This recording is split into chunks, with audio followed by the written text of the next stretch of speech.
simply the best. Better than all the rest.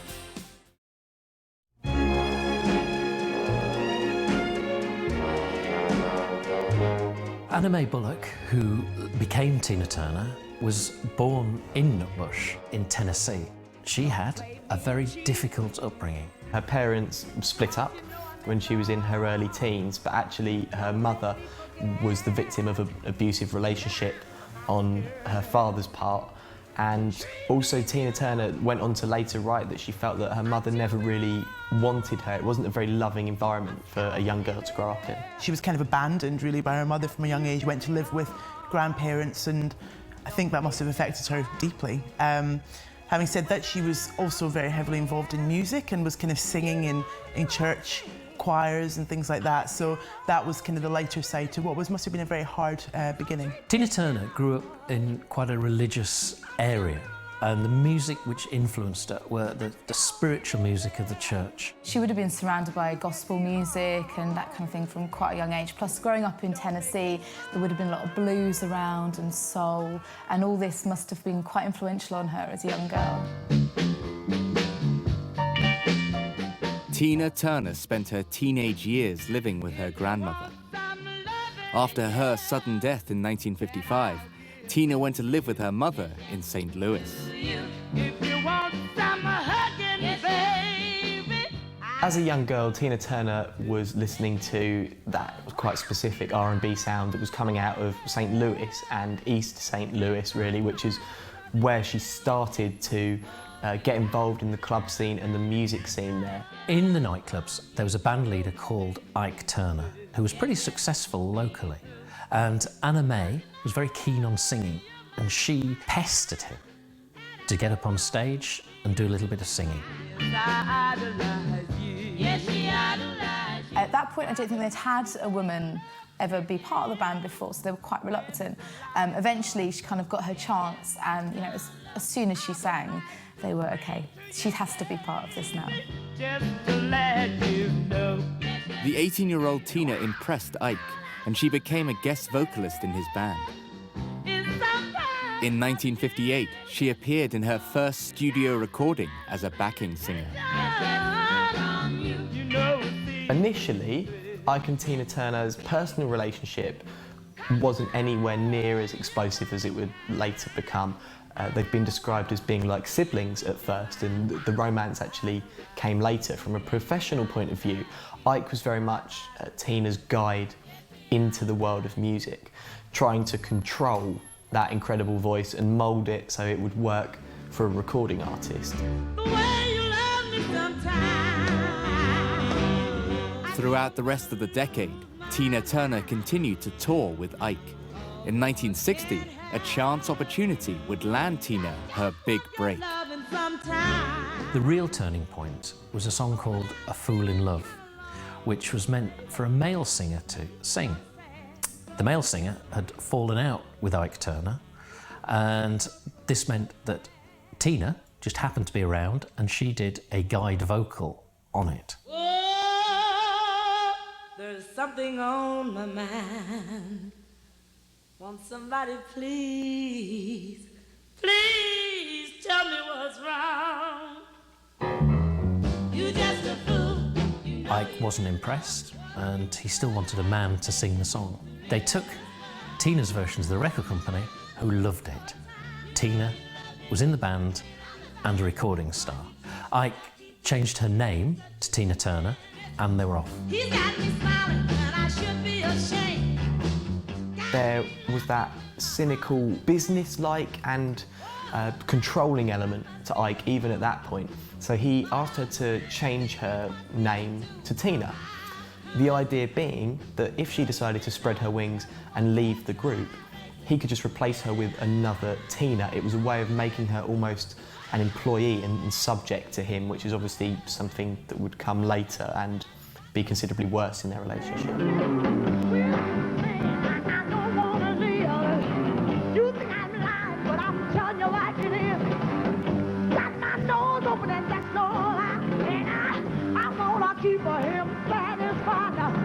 A Fool in Love was released in July 1960 and became a big hit, placing at number 27 on the Billboard Hot 100 chart.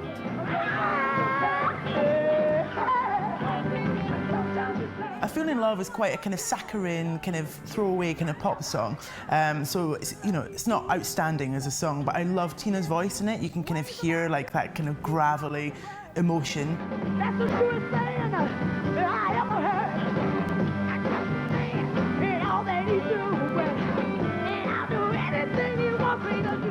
What's special about it is, despite how incredibly young she was, you can hear that iconic, breathy, powerful Tina Turner vocal you'd hear for the rest of her career. So that, over the top of a pop rock song of the 1960s, is a great sound. Come on, tell me one more thing.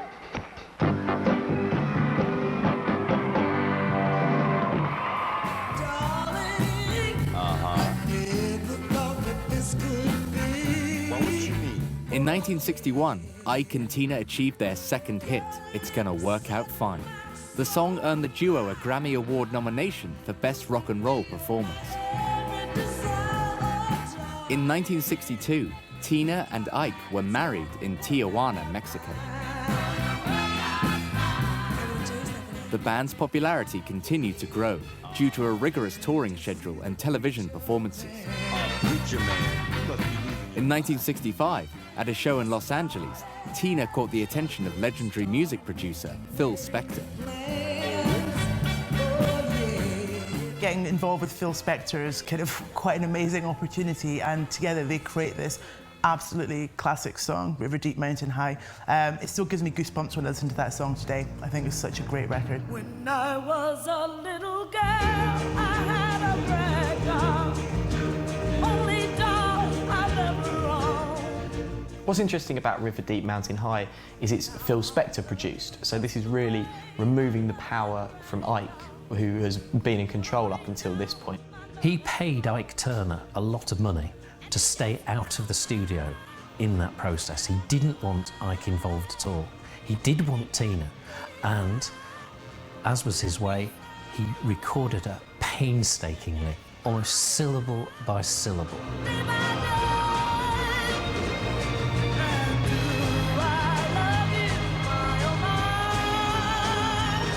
River Deep Mountain High, which does have that Phil Spector wall of sound, is a Phil Spector production. It's absolutely, Phil Spector's all over that. And you can imagine Ike Turner going mad. And, you know, he was the big guy, he was the guy in charge, he was the band leader. So, yeah, I think he was bashed the door down. When you were a young boy, did you have something? Upon its release, River Deep Mountain High went to number 3 in the UK singles chart, but had trouble gaining a wider audience in America.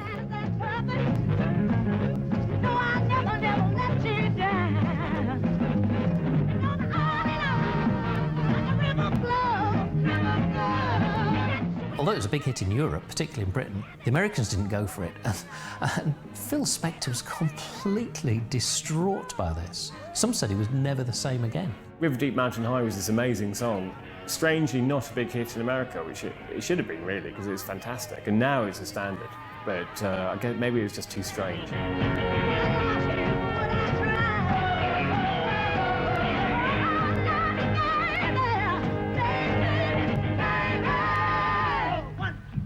It was a real moment, I think, for Tina to kind of express herself without Ike there, to show what she could do and how her voice could sound in the right format.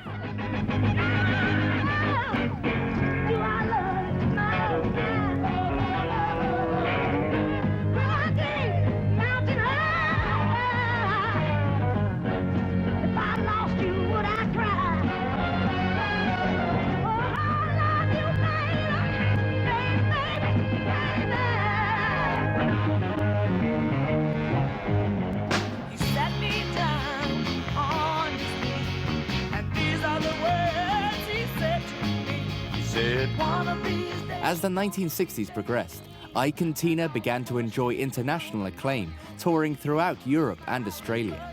In their home country, a slot supporting the Rolling Stones on their North American tour further raised the band's profile. We never ever do nothing nice and easy. In 1971, Ike and Tina released their biggest hit together, a cover of Creedence Clearwater Revival's Proud Mary. We're gonna take the beginning of this song and we're gonna do it easy. But then we're gonna do the finish rough. It's the way we do. Proud Mary. Ike and Tina's cover of Proud Mary is stunning. I prefer it to the original, actually. I think they bring soul to it. I think they bring kind of drama. And I think they bring danceability as well, which is something that is not known for Creedence Clearwater's work. Left a good job in the city. They turned it into something that was almost spiritual. They started it off very, very slowly. Tina would do this spoken introduction, talking about things being nice and rough, and it was finger clicking. And then all of a sudden, Ike and the band would come in, and they'd turn it into this great rock song. 2, 3, ha!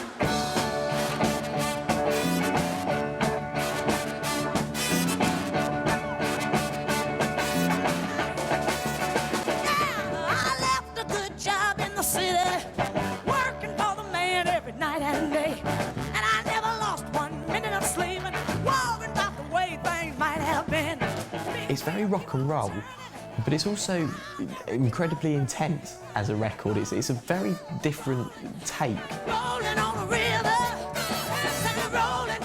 I think what they did was bring a lot of personality to it. Just brings across who they are a bit more in that record. I think it's absolutely incredible.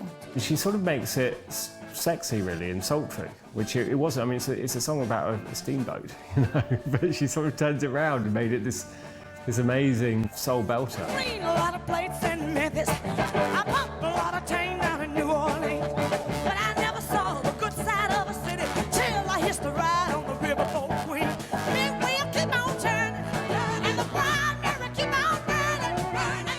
They made it their own, and 40, 50 years later, Tina Turner was still singing it, still with the same introduction. It's almost her defining song. Proud Mary sold over 1 million copies and earned Ike and Tina a Grammy Award for Best R&B Performance.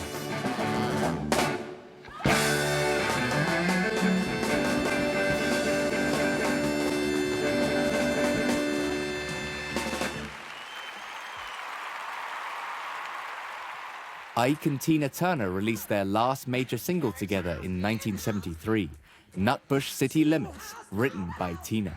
Nutbush City Limits is, I think, the first song that Tina Turner actually wrote herself, and it's also biographical. It's about growing up in Nutbush in Tennessee, and it's her kind of take on those times. Although he's not credited, Ike wrote the music for it as well. And it's something that's become a classic. There's that fuzzsaw guitar that they have. There's Tina sounding as convincing as she would ever sound. And it's soulful, it's spirited, it's really funky. Nutbush City Limits is very Tina Turner. We're starting to hear the sound that we properly associate with her now. It's very, very rocky. It sounds like almost like a Rolling Stones record in some ways. It's got everything that you want, stomping, big kind of drums and that funky bass line, and then her amazing raspy voice over the top. It's perfect. You can hear elements of artists that would come later and what must have been an influence on them. People like Lenny Kravitz, that's all in there, these rock artists.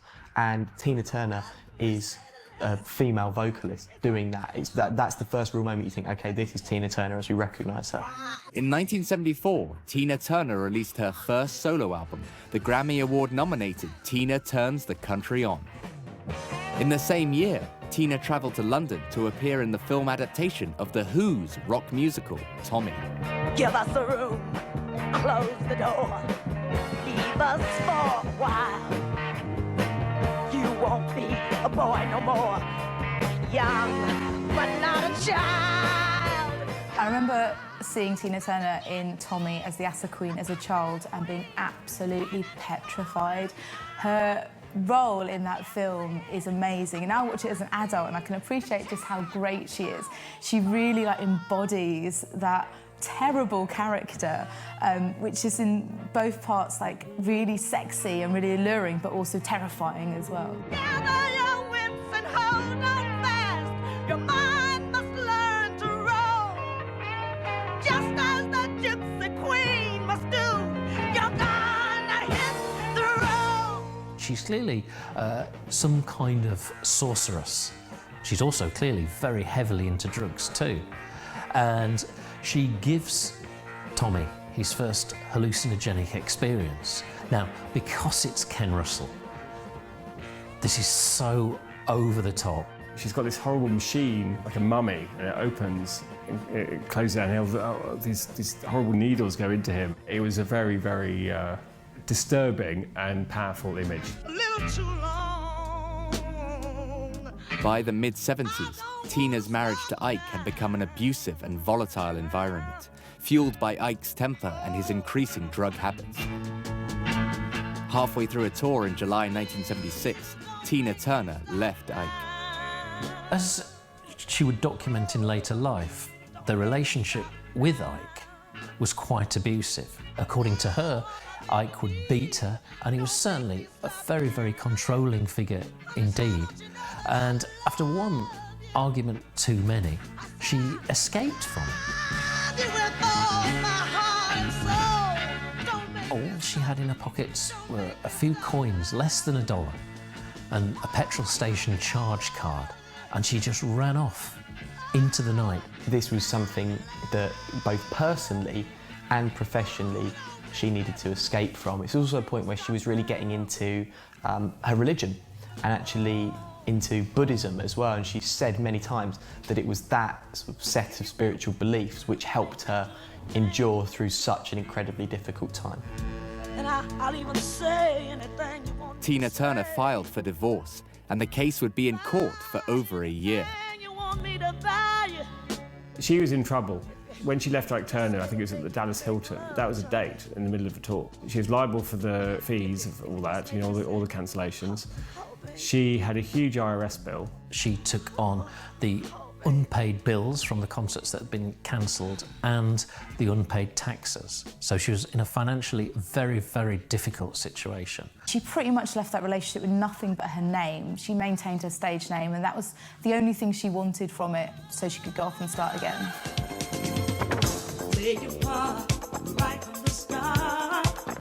As a solo artist, Tina returned to the stage in 1977, performing in a series of shows in Las Vegas and touring small venues across the United States. I think it was tough for Tina initially after breaking with Ike because they'd had such success together, and she really had to come into her own and find her own way. Her early albums like Love Explosion and Rough didn't sell very well, partially really because they weren't very good. And she found herself doing the Hollywood Squares celebrity circuit, which I think wasn't very fulfilling, but it helped pay the bills. It must have been really hard for her kind of going out on her own at that time and struggling for the first time. She had these wilderness years, a few albums, of just trying to find her feet, trying to find producers to work with and trying to, you know, probably thinking, well, is this it? Tina Turner knew that to appeal to a wider audience, she needed a new image. Tina sought a contract with manager Roger Davis, who agreed to take on the singer and advised her to remodel herself as a gritty rock and roll star. At the turn of the 80s, Tina would open for Rod Stewart and the Rolling Stones, further increasing her popularity. Let's stay together. In 1982, Tina would collaborate with the British production team BEF, leading to her first solo hit, a cover of Al Green's Let's Stay Together. I'm so in love with you. Whatever you want to do is all right with me. Around the time of Let's Stay Together, people weren't interested in Tina Turner. She hadn't had a hit in years. This meant, A, she was available, and B, she was quite cheap. And this was a huge advantage to the British Electric Foundation, who were a spin-off from the Human League. And they were putting together an album of electronic covers of old songs. And this mix of their electronics and her voice suddenly reminded people of what they'd been missing.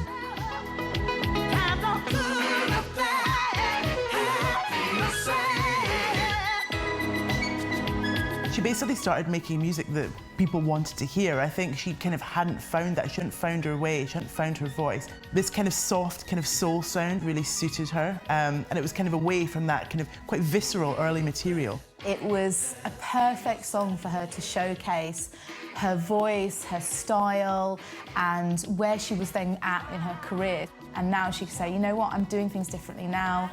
This is what's happening.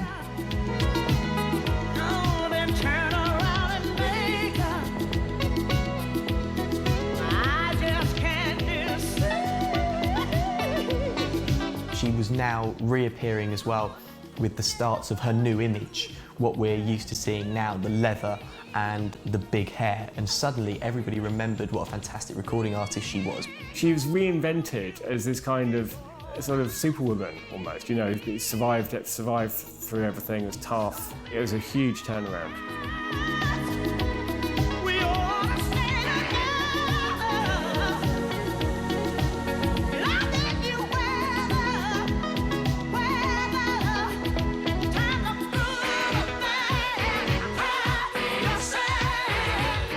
In 1983, Tina Turner signed a new 3-album deal with Capitol Records. Recorded in just 2 months, Tina released the album Private Dancer in the summer of 1984. The record included the #1 hit single, What's Love Got to Do With It? What's Love Got to Do With It is Tina Turner's best-selling single, and it's pretty easy to see why. It's an emotional song, and it's identifiable, and it still has those powerful vocals over the top of it. Obviously at this point she's regarded as a survivor, you know, she's fought back and she's gone back into the mainstream and made success after escaping from this kind of violent relationship, and I think it's given a poignancy knowing the whole background to the story and the song. Something that people liked about Tina Turner at that point was this idea of experience, and What's Love Got to Do With It is a heartbreak song, but it's not someone saying, oh, woe is me. It's someone saying, well, this is life. It's like, this is life, you know, I think that's a big appeal. This proved to be her most enduring song. It was made for her. There's this sense of rue and regret. It's a very adult song. It sounds like a woman who has lived, and she had, and that came through. Private Dancer sold over 20 million copies worldwide and won Tina 4 Grammys the following year. Private Dancer was the album which turned Tina Turner into a global superstar. And she thought, at the time, it was a bit safe. And she wasn't keen. She was under the impression that she was more like AC/DC or Whitesnake, bands who were very popular at the time. She thought she was really rocky, and that Private Dancer, the album, was a little bit MOR for her. Now, when the sales happened, obviously she changed her views very quickly because she proved to be a pragmatic woman. It was the moment where she really became more of a rock, mainstream singer. There was that kind of move into a very commercial sound for her, really. And that meant she was meeting a wider audience and playing a lot of live shows. People were really connecting with those as well. You keep telling me that you love me. This was really the proper reinvention of Tina Turner. Now, myself growing up, I know Tina Turner as a rock and roll artist, really. The big hair, the leathers, that's really says Tina Turner to me. But for lots of people, she wasn't that. She was, I suppose, a kind of R&B artist, something really quite different. And this was the real emergence of that new Tina Turner, also hitting at an era when guitar music and rock music was so big, and to be the leading female exponent of that made her incredibly popular and also incredibly iconic for many people as well. I love Private Dancer, the title track. It's a great song. It's quite dark, actually. It's not an average story. It's not a kind of saccharine, a soppy love song in any way. It shows that she kind of can sing about kind of more edgy things, and it's just a great song. Mark became a writer for other singers when a song he decided not to include on their fourth album, Love Over Gold, gave Tina Turner a hit with Private Dancer. Now, I love Tina Turner and I love Private Dancer, but I don't think that Mark Knopfler penned hit would have worked as a track for him. No, not at all. I think Mark was right to give it away. It has to be written from a female perspective. It's about a lap dancer. The songs were made for her to sing. It was the voice of experience meeting the songs of experience. And that's why it touched so many people.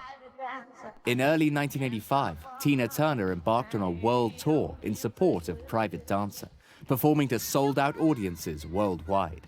In the same year, Tina starred in the action-adventure film Mad Max Beyond Thunderdome, appearing opposite Mel Gibson. Where there was desert, now there's a town. Where there was robbery, there's trade. Where there was despair, now there's hope. Civilization. I'll do anything to protect it. Today it's necessary to kill a man. What do you say? What do you pay? Tina played Auntie Entity in the film. It's pretty much a perfect fit for her as well. Mad Max is visceral rock and roll cinema. That's really what it is. It's all dirt and leather and excitement and explosions and things. And that's really what Tina Turner is as an artist, but as a stage presence as well. Welcome to another edition of Thunderdome! Following on from playing the Acid Queen in Tommy, it's absolutely perfect for her. This strong woman, she rules this town. She's really quite, evil. She's not a very nice person, but, she's got that kind of great, strong woman role thing completely down, and it's totally perfect for her. Out of town! Where are you gonna run? Where are you gonna hide? Listen to me! Father Town will live! Find the little man! Bring him back to me, alive! We will rebuild! For those who took him, no mercy. So she's a survivor at this point. She's doing a lot of things, films and music, and succeeding at it as well. And I think she's really proving herself as a kind of strong, kind of female artist. Tina recorded 2 songs for the film soundtrack and won a Grammy for Best Female Rock Vocal Performance. In 1986, Turner released her autobiography, Ike Tina, which became a bestseller worldwide. Shortly after her book release, Tina put out the album Break Every Rule. The record sold 4 million copies worldwide, and Tina's tour in support of the album broke sales records.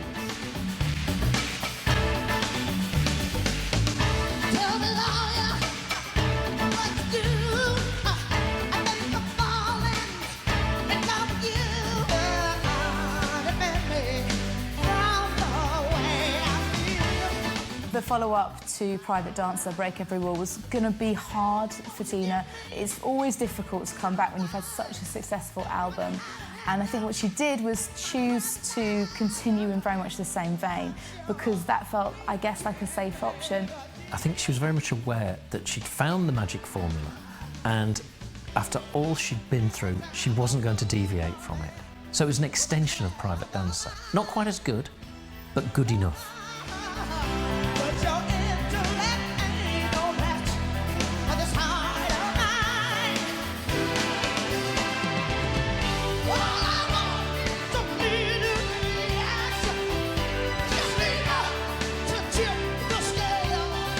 Break Every Rule does feel like a step sideways to me. There are some kind of good songs on it, but it's, it's not a huge leap musically. It's kind of quite a broad record. She's kind of coasting a bit, but it's still Tina Turner coasting, so it's still good.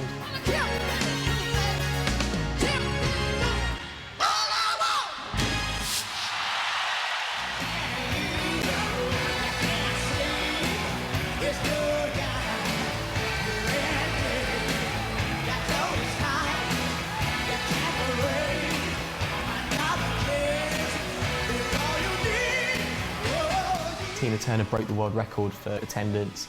It was at a show in Brazil, at the Maracanã Stadium, which is the largest stadium standing space in the world.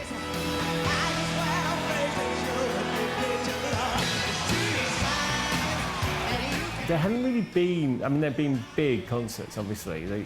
I suppose the stadium concert came along with The Who and Led Zeppelin in the 70s, but this was a different level. But that just goes to show how big she was. This was a world record appearance for a concert, breaking the one by Frank Sinatra, who had played to 181,000 at the same stadium a few years before.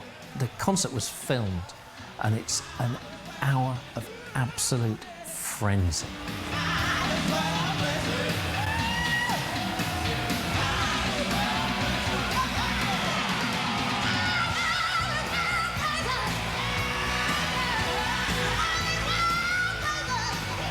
It showed how breathtakingly, staggeringly popular this woman could be. At the point, she was a massive artist. She had the book out, she'd been in films, she'd hit records, and also she was just a great performer. And people were really captivated by her, and everybody kind of wanted to see her.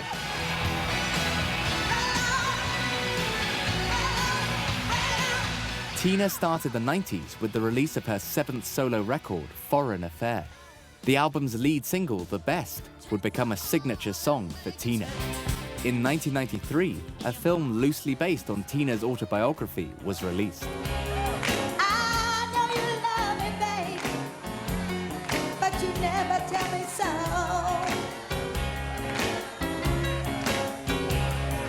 If you don't tell me you love me, I'm gonna pack my rags and go.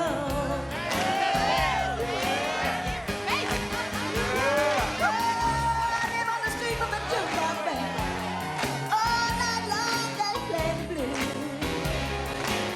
Tina Turner's quite ambivalent about the film, what's love got to do with it. She said that she didn't want to relive it. She said that she'd already been there, she'd already had to go through that, and she didn't want to have to see that again or have to be reminded of those times. I think it's one thing to write it and for people to read that, and it's a certain level of exposure that you can handle.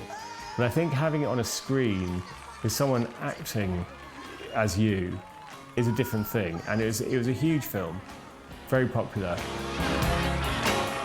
Yes, one little song in particular, baby, always sticks in my mind. Tina Turner was supposedly very ambivalent about what love's got to do with it. But she did do the vocals. She did teach the main actors a lot of the dance steps. So she wasn't quite as uninvolved as she claimed to be.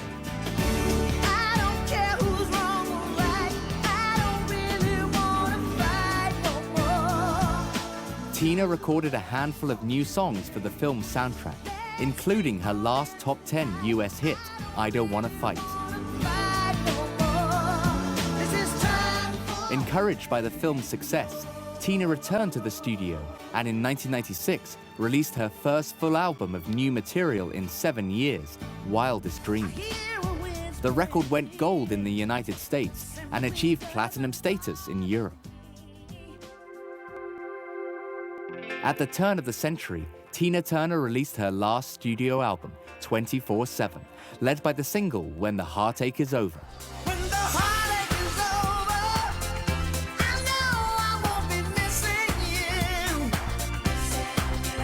Wanna go on my shoulder, 'cause I know that I can live without you. 24/7 was a worthy ending to Tina Turner's recording career. It went gold in the US, so still a commercially successful album. I think by that point, she's getting older, and I think it was probably a good time to bow out gracefully. It's a reasonable enough way to end her career, but you got the feeling that this was going to be a gentle exit, rather than a big bang and a stop. When the heartache is over, I know I won't be missing you. Tina completed a world tour in support of 24/7, which became the highest grossing tour of that year. I'll never be a fire, but I will be the flame. Afterwards, Tina announced she was stepping away from the limelight. I'll never I think she retired at that point because she felt like there were a lot of other female artists that were maybe doing similar things and she couldn't keep up with them. I'm not sure that that's true, you know, I think people still want to see Tina. I think they hold her kind of quite dear in their hearts. I certainly do. I feel quite a lot of affection towards her. She lives in Switzerland. She's become a Swiss citizen. She said she very much likes the clean air in Switzerland. She has a new husband who apparently is a lot nicer to her than Ike was. And I think she feels, quite rightly, that she's deserved to take it easy after all this time. She has made the greatest pop comeback ever. In 2008, Tina Turner embarked on her first tour in nearly 8 years to mark her 50th anniversary in the business. Crowds flocked to see the star, and with her enigmatic performances, Tina showed she had lost none of her charm or talent. Tina was simply still the best. Her influence, she's a crossover singer. She was a black singer who made her name in stadium rock, which does tend to be more for a white audience.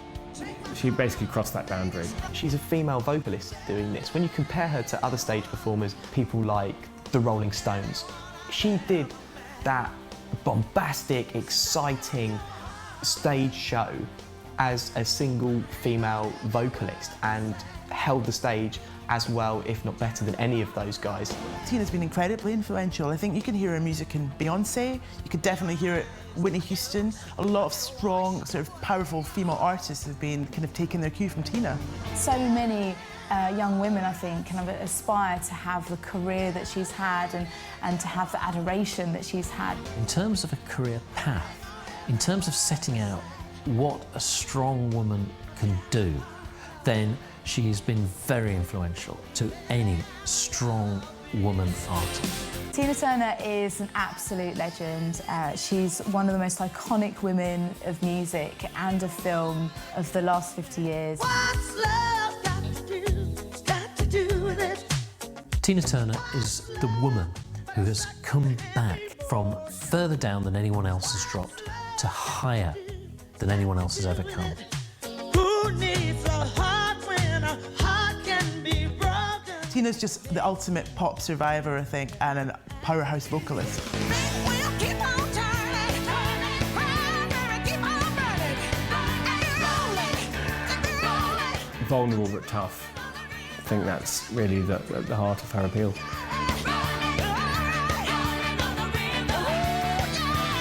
A rock and roll pioneer for female musicians everywhere. More importantly than anything else, she's a survivor, and in that sense, she's an inspiration.